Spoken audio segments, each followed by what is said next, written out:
We are live with Mr. Brandon Miller today. We almost didn't do this one today because I lost power in my house until about 15 minutes ago. So I can't believe we're on time, somewhat on time. Mr. Mike Schmidt already posted some, I don't know, vulgar. That guy. That guy. I don't even know what those are. I can't even see what those are. Anyway, Being musicians and all, that's a feat in itself. that's right. That's right.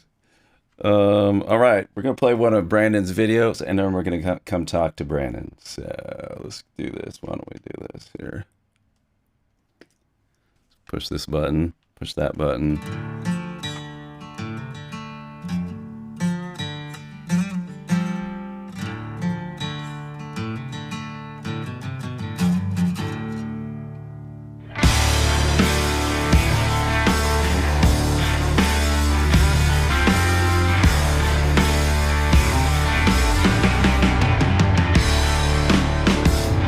I'm all alone in a crowded room.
What's up, my man? How you doing?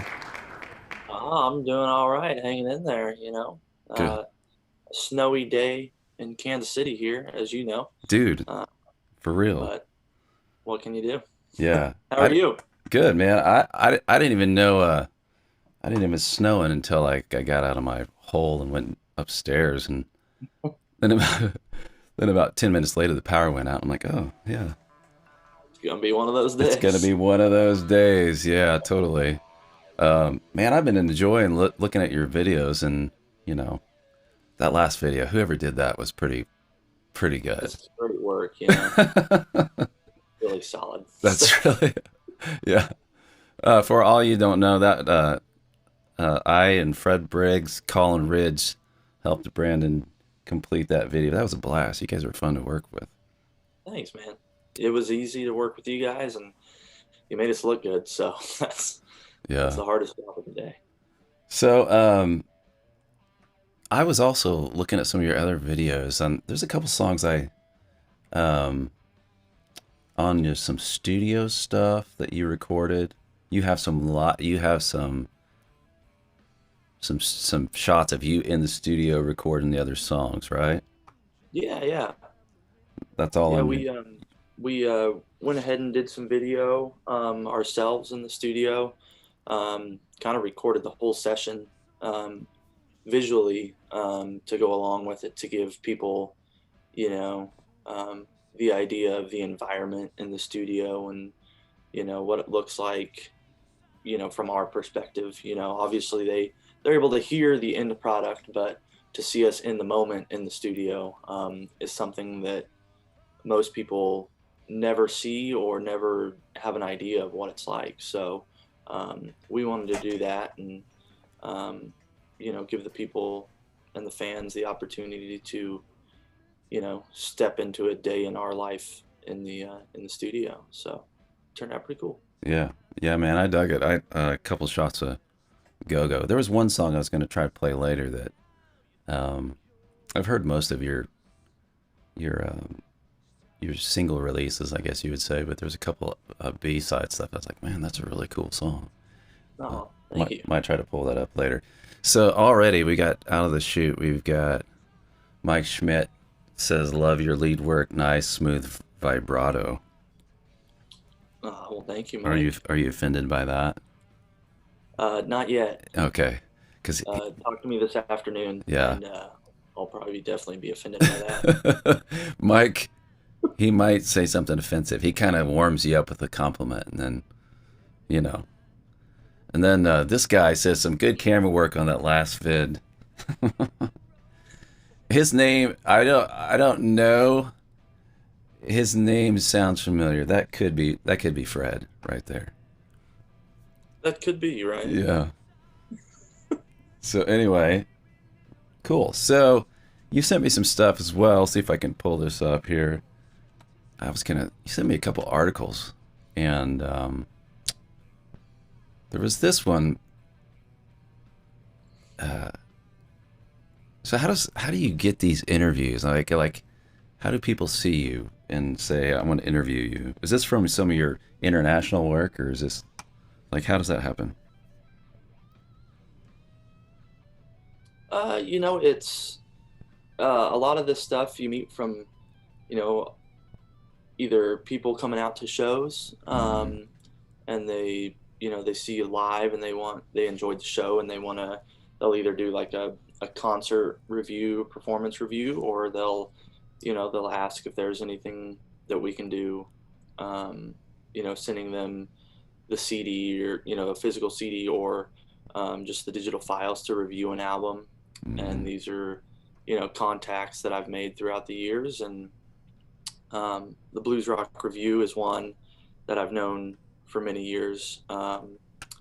But a lot of it, you see what your fellow musicians and fellow bandmates in the scene are doing, and what action they're getting into. So you kind of research it a little bit and reach mm. out. And we have, whenever the album's coming out, you just kind of mass email and send it out to as many different publications that you can, and just see what sticks, pretty Yeah. much. And luckily, Blues Rock Review is a great publication that does a lot of great work and promoting music and independent artists. And they were lucky enough to pick it up and write a review on it. And I think they enjoyed it. Yeah. So, I'm curious about your international stuff. Do you get to play some of your solo stuff out there? Do you like do some, well, I don't know, shows with Danielle Nicole then? Um, Internationally, I haven't played a show with my band with Danielle. Uh-huh. We've done quite a few shows here in the States, which is fun. Yeah. Um, it's always a blast doing that because, there's a lot of fans out there, obviously, of Danielle that um, have seen me with her now for, we're entering our 7th year of playing together. Um, so we've built a relationship with those fans, and they've um, been very welcoming and inviting with my own music. Um, that is obviously more on the rock side Yeah. than what Danielle does, but um, at the end of the day, they're just really big music fans. So they want to explore and discover new music as much as possible. So whenever we do those shows, they get to see, um, me and my element as well. Um, playing my original music, but also with Danielle. So Mm-hmm. it's a lot of fun doing those shows. Um, my band, we played in France a few years back at a really amazing concert series called Arc of Blues, and we're hoping to get over there with the new album that was released back in August. But with everything that's going on, that's obviously on hold. But we're trying the best we can to hopefully get over there maybe later this year and see what we can do. Yeah. That's kind of, I think, where I had the idea that you might be doing that show. I think I saw a video of like a stadium show, and you were um, pretty pretty good sized stage, pretty good sized crowd, and Yeah, you guys were there's a rocking it. lot of really enthusiastic and energetic fans in Europe that they're very passionate about the music, and especially any music that has um, a blues based background or a blues influenced Mm, background, which obviously, my music is more rock, but the riffs and some of the structures of the songs are very blues based. yeah. And um, being an American art form that blues music is, the Europeans really dig that and really try to dive into it and learn more about it, and um, just really you know try to get their head wrapped around it as much as possible, and just whatever they can get in a blues based music form, that they eat it up. So um, especially, anytime I play with Danielle, she's had a lot of success in Europe, and so I know she's building on that, and um, just trying to spread as much music as possible. Yeah. Yeah, that's interesting. I read some of your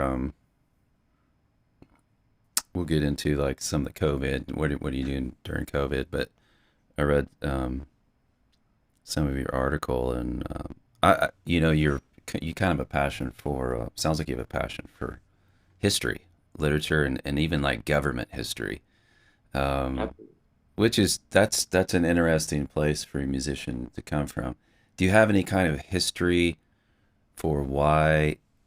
I mean, it's like I know it's new, but what's the history of the UK and blues? Because like the Beatles were always trying to like emulate blues, and well, the Stones, you know, too. And I'm just curious, do you have any history with overseas and music? Like why they would gravitate towards that, other than that it's just like different and they don't have it.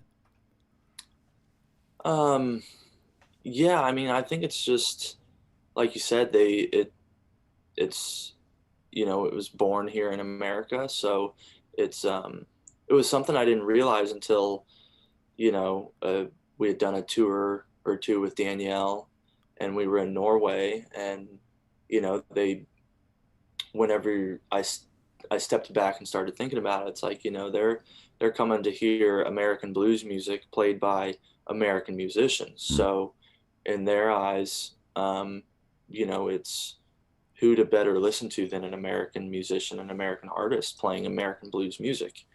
Um, you know, I would feel the same way if, you know, we go over to France and, you know, it's like, well, it's got to be the best place to get, you know, traditional French food or traditional Italian food in Italy, you know, anywhere over there. So in their eyes, there's no better to way to experience American blues music than played by American blues musicians, um, you know, and that blues influence. Yeah. Um, so yeah, and it was something that with, you know, growing up here and in the Midwest, and you're just like, yeah, it's just what we do. That's what we play. It's blues, it's rock and roll, you know, country. It's all a melting pot of that. And so we're kind of accustomed to it and used to it. But Huh. for American artists to come over to Europe and play American blues music and then blues influenced music, it really doesn't get much more authentic than that. Yeah. Yeah, that's awesome. Um, we have a question from Mike Schmidt. He's keeping it pretty clean today. Do you have a pre-show ritual uh to get mind ready? Any nervousness before? Question mark. Um, pre-show ritual. Uh, you know, I never have really have gotten into any pre-show rituals. You know, I just try to stay cool, calm, and collected, and yeah, I don't have any pre-show rituals, I guess. Yeah. Maybe I'll have to look into one for Mike. Or if Mike has any ideas for a pre-show ritual, I'll Mike, take suggestions as well. there's your open door, Mike. Pre pre-show ritual.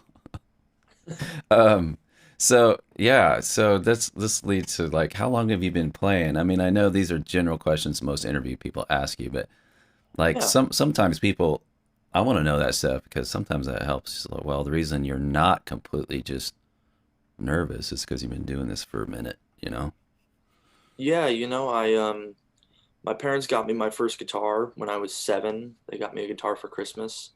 Um, and that was probably because, you know, there was 6 months to a year of um, me, um, you know, sneaking into my older brother's room who had a guitar. And, you know, he was, as a brother should, be as a sibling, I should say, be protective of his things and his belongings. And I would sneak in there and pluck the strings and noodle on it and try to figure out what's going on with the guitar.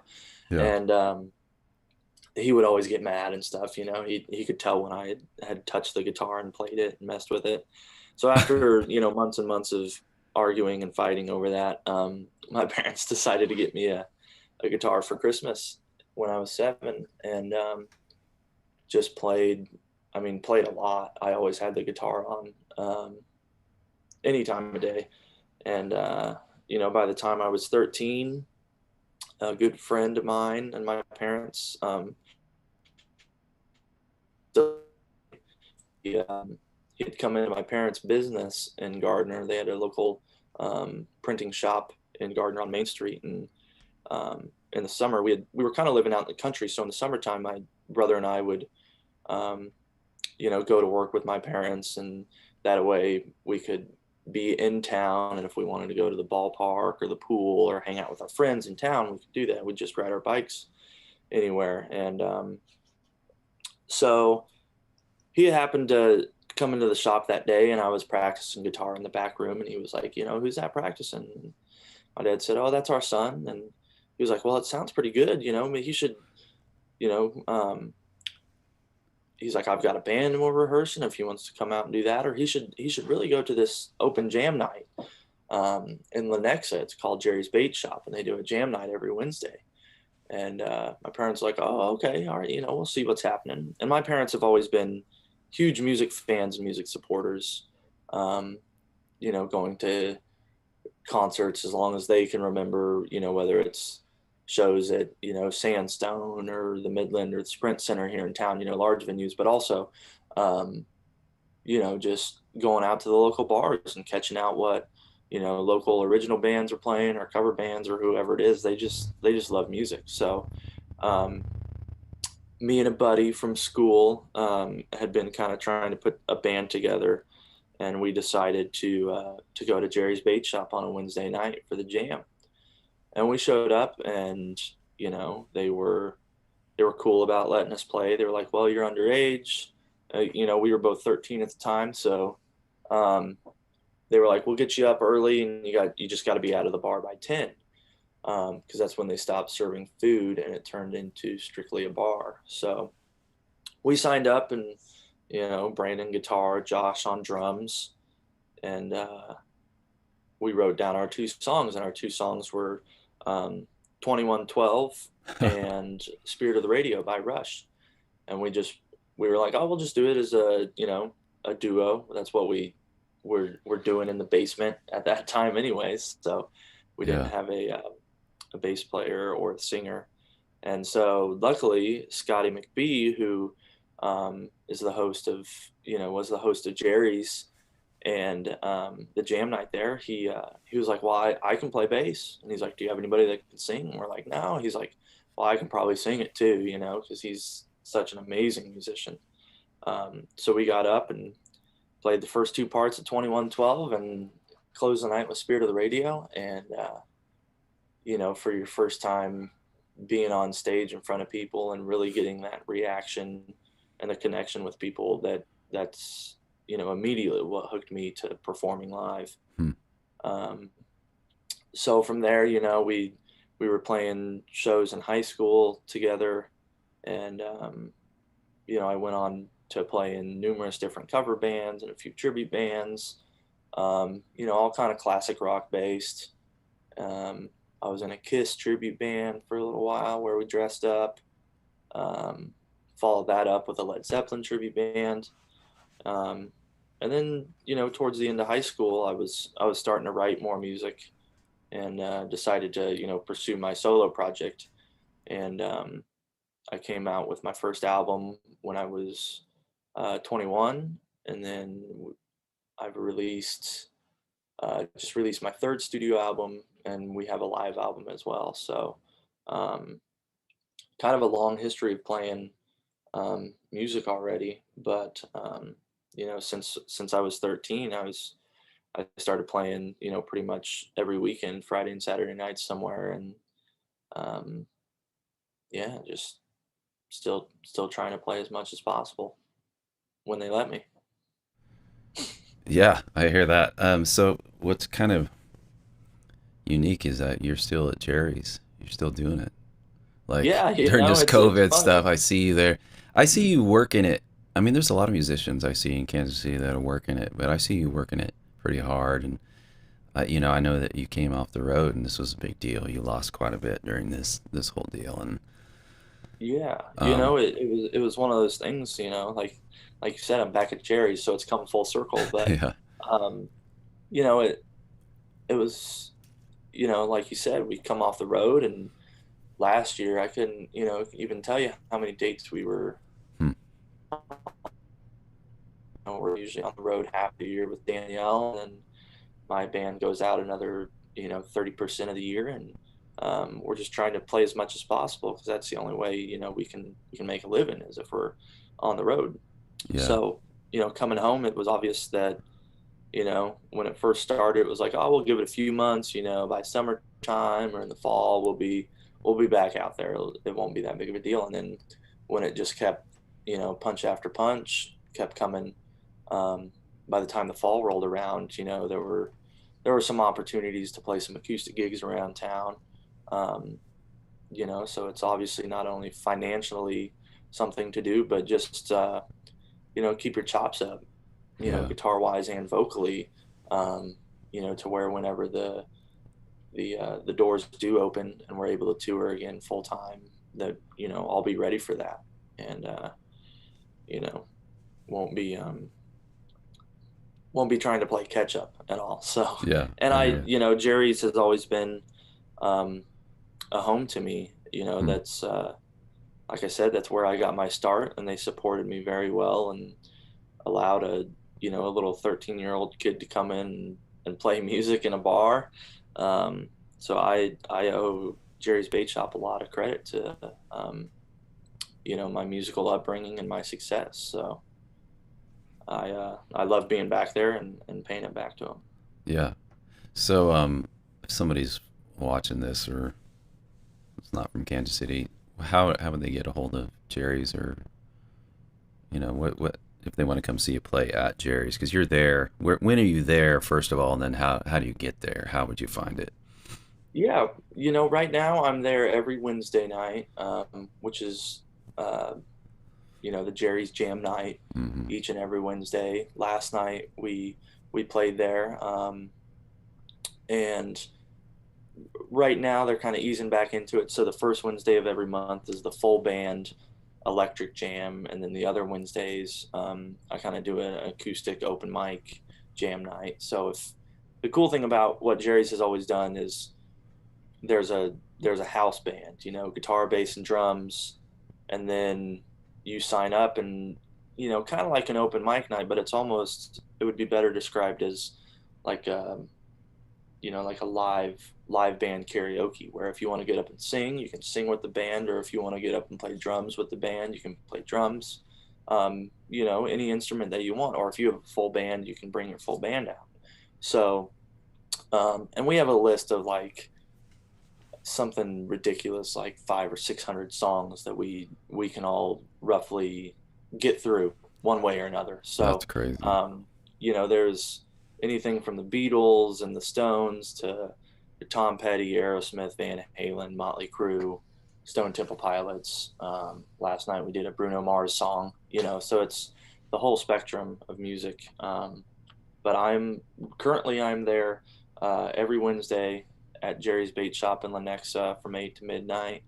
Um, you know they they're on they have a website and a Facebook page. But if you want to see me at Jerry's right now, come out any Wednesday night, and I should be there for a while. Jerry's Bait Shop, Lenexa, Kansas, which is Kansas City area for all you out of towners. Yeah, Um, Mike Schmidt, man, this guy, he is pouring out the questions. that's great. He's got a Somebody, he's got an easy one for you. I don't know if you can read this. Can you read that? let's see. Is it the Super Bowl prediction? Yeah, Super Bowl prediction. That's an easy one. Mike, why would you ask questions you already know the answer to? I think there's a I think there's a lesson in there somewhere, right? It's like if you already know I it. would just have to return your question with a question and say, "How about them Chiefs?" Yeah. Hey, how about this? And then this. Yeah. There we go. Yeah. That's how Um, we're what's that? That's how we're rolling. That's right. I think that's a Nintendo sound I got from somewhere. That's Um, perfect. okay, he's got another one here. What's your go-to guitar right now? I might bring up some of your photos too while you're talking. Or any of the, is your go-to guitar in some of those photos you sent me? Uh, um, You sent me three that were really it cool should photos. be. Yeah, I think so. I'll see if I can pull them up here. Everyone, um, I would say my go-to guitar um, has been for the last uh, 10, 10 or 11 years. My Gibson Gold Top. It's a Les Paul There Standard it is. that I've got. Um, and that was I bought that from a good friend. I was giving lessons to him, and he was wanting to get rid of a couple guitars or whatever, and I always had my eyes set on a gold top, and got that from him, and that's my go-to for about anything. Um, People give me a hard time, I'll even I'll be doing some Stevie Ray Vaughan or Hendrix tune or something, but I'll still just play the gold top, and they're like, "Why didn't you play a Strat?" I was like, "I don't know.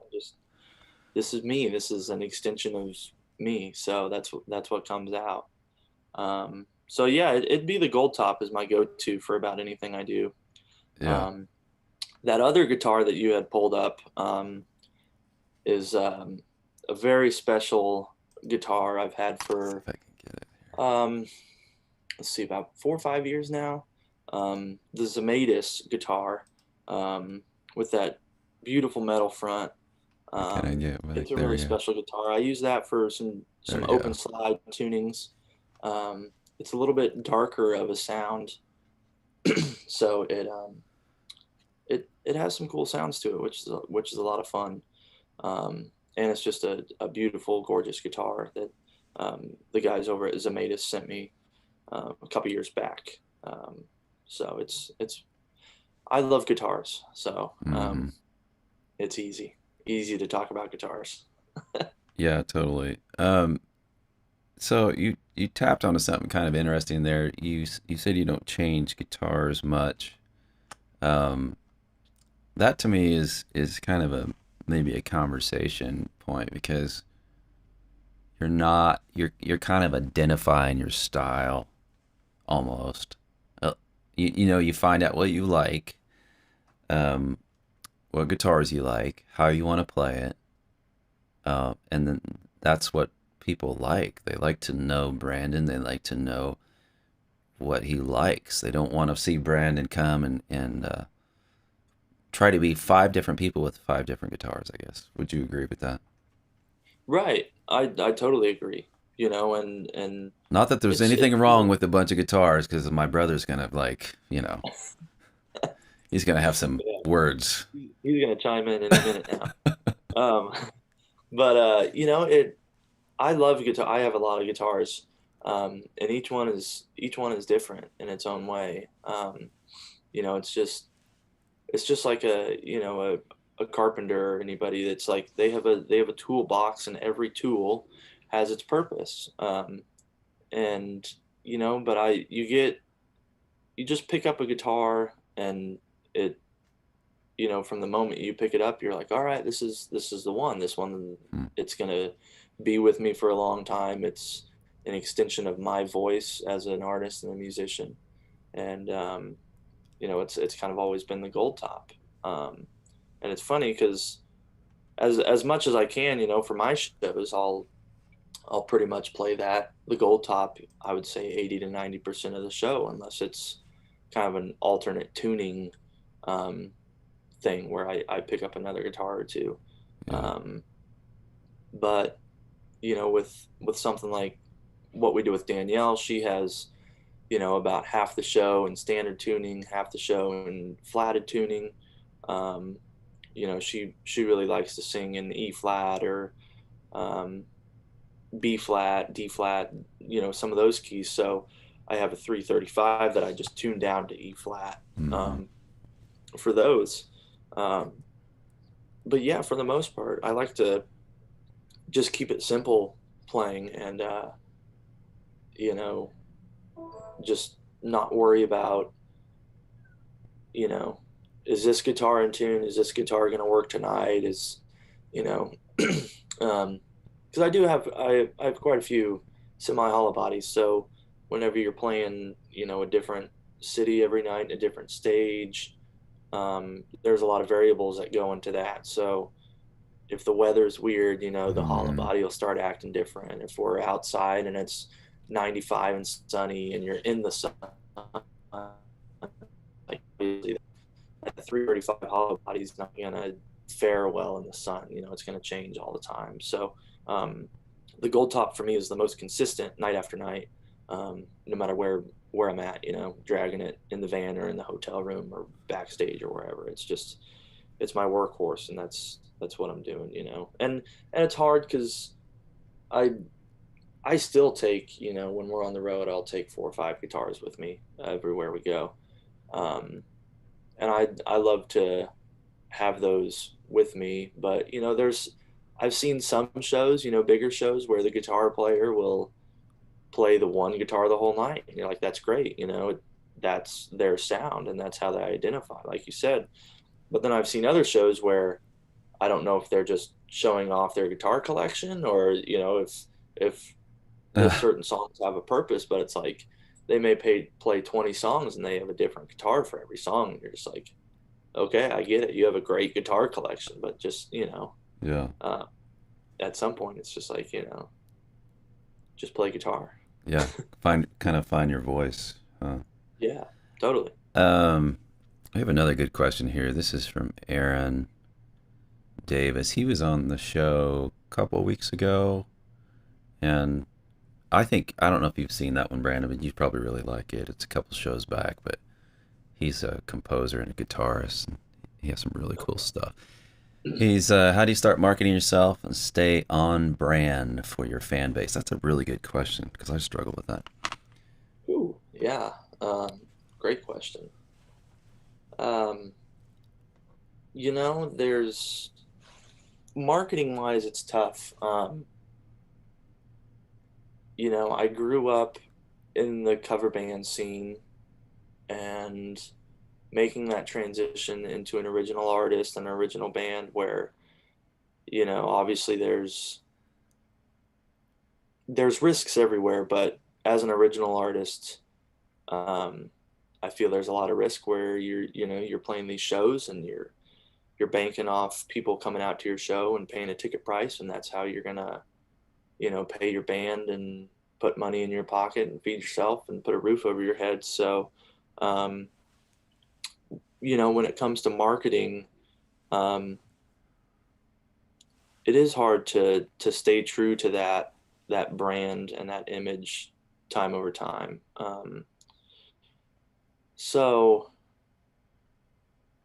I've always, I don't know, I get the one thing I guess you could say that I've struggled with in that sense of branding myself is trying to find the exact genre that I fit into. Because obviously there's a blues influence in my playing, um, but there's growing up in the rock scene, there's obviously um, the rock influence as well. So I'm in kind of a gray area where um, it's two blues for rock, two rock for blues, and then you get into the whole blues rock Mm-hmm. genre, and it's like, well, that could be anything.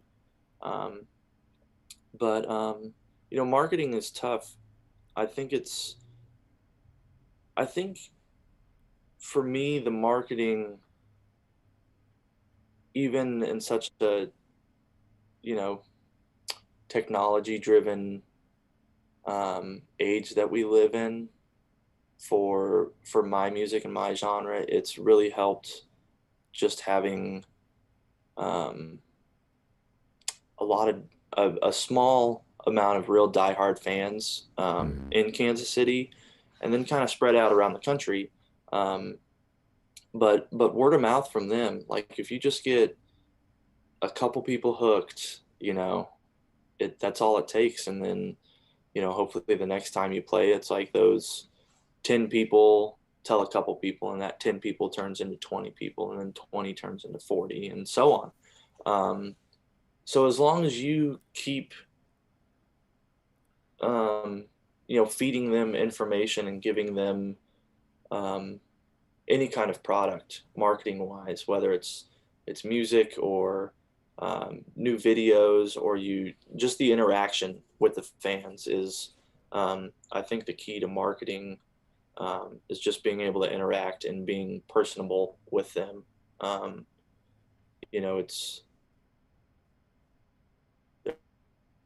it's often now that you're talking to a computer or a robot or something, customer service, but it's if you can be personable with your fans, I think that could be huge to where they'll be with you for a long long time. Yeah. Yeah. I can see people really dig you. You're kind of chill. You don't have a well. First of all, you're humble. I think that's the first thing. It's approachable, humility, um, and you kind of take the approach like a lot of us do. Is like we have a lot to learn. you know, we may be doing all right in some areas, but like there's some 8-year-old kid on YouTube that just smokes us, right? Yeah, exactly. Totally. I see that every day, Yeah. Yeah. So, speaking of YouTube and COVID, have you had to sit down and go, okay, strategically, how do I because I can't play out to get fans. I can't play out to, which was a big deal for Mhm. guys like you. So have you pivoted in any way or run into anything new that you're doing because of COVID? You know, Danielle and I, we've been since the start of the year. We fought it as much as possible in terms of, we're like, oh, it's going to turn around soon. It's going to turn around soon. We don't have to do the, just like we'll just make it through it. Just keep pushing through it. Just hang on a little longer.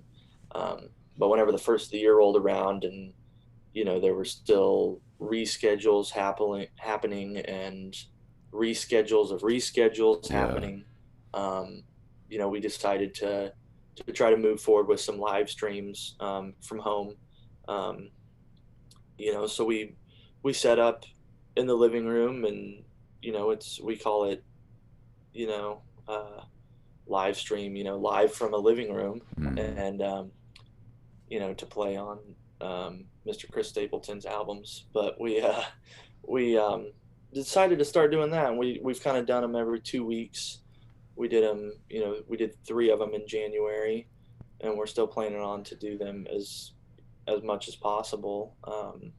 But we wanted to make sure that we set them up, and through our, doing it ourselves through our website, um, and the production ourselves, and the audio and video production is all done by ourselves. So it's, we see a lot of people on Facebook that, are going live on Facebook, and they're, asking for tips and playing and doing that, and everybody's got to do what you got to do. But we wanted to make sure that the quality and the image that we were putting out there was to a higher standard. So with the audio and video that we're doing, we're charging a live stream ticket every time, and the show is different every time, and we're kind of answering some questions throughout the show. So um, we've been doing the live streams, and we've had success with that. And um, it's awkward to play a show in your living room to people on the screen, but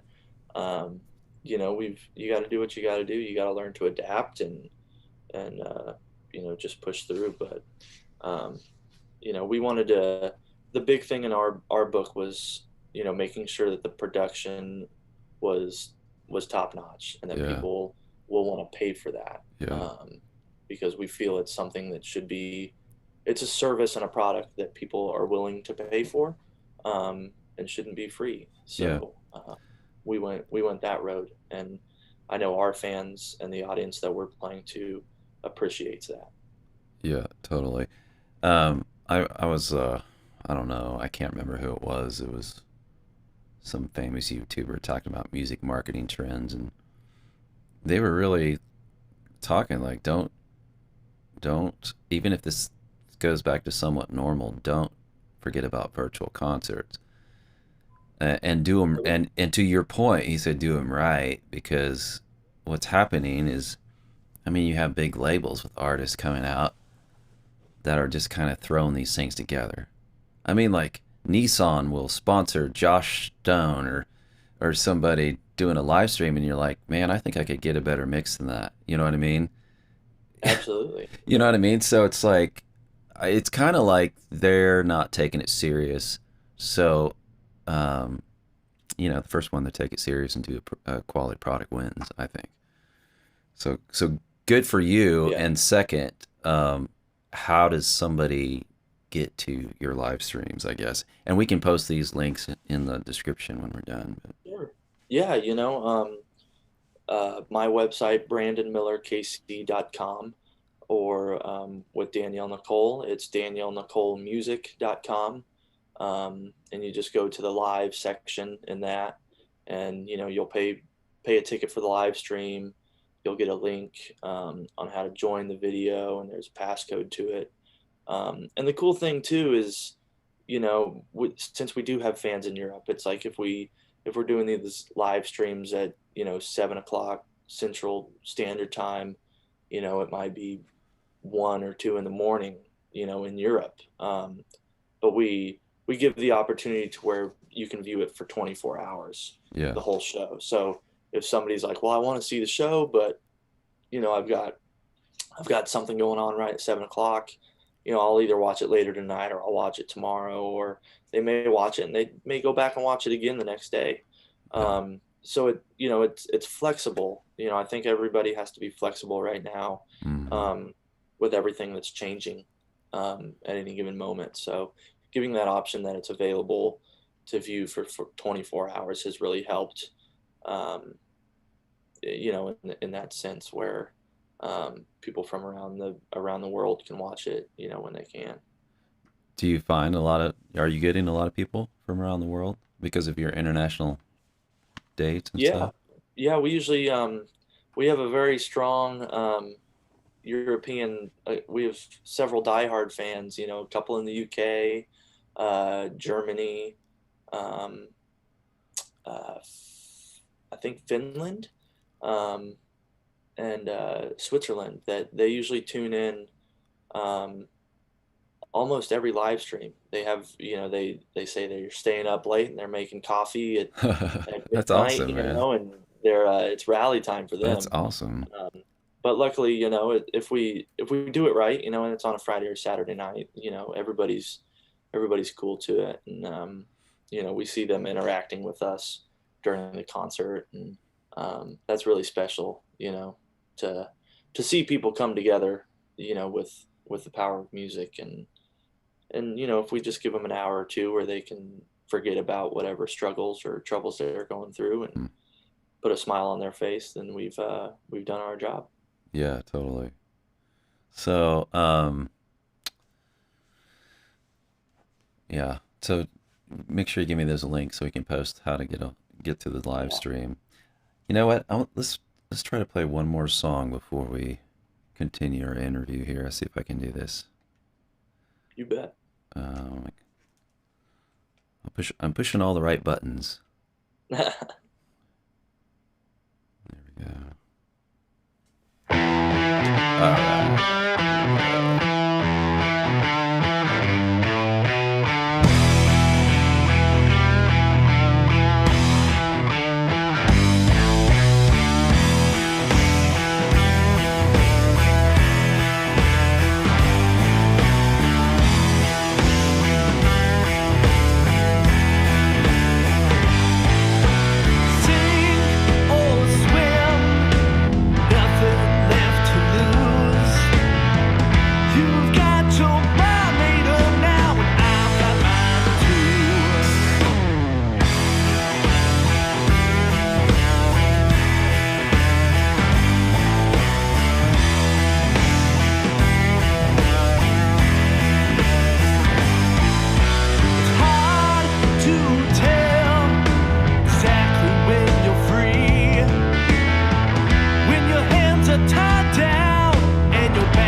Virtue and vice.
does somebody get one of these? You can go straight to my website, Oops. brandonmillerkc.com. We got CDs on there, vinyl, all kinds Oop, hold on there, buddy. Sorry about that. It's more of you, though. of, t-shirts, hats, patches, stickers. We just got some cool new work shirts in, as well as jean jackets. We had some requests for some cool stuff like that, so you can get it there, or any of the online downloads, iTunes, Amazon, streaming platforms of your choice. But Awesome, my man. best suggestion is the website. This is the website. Very That cool. goes straight to the artist. Yeah. Well, there you go. That's important. Yeah. Support your local artists and come down to Jerry's Bait Shops. You say Wednesday nights? Yeah, Wednesday. Yep. Every Wednesday and I've night. got a anybody in the Kansas City area or around the Kansas City area. Got a big show at Knuckleheads on Friday, April 5th as well. That will be always a good time at Knuckleheads. Gotcha. All right, buddy. It was good to see you. Good to see you as well. Thank Yeah. you for having me. Yeah, good luck with your career and stay in touch, man. Absolutely. Thank you, Brett. Okay, see you, buddy.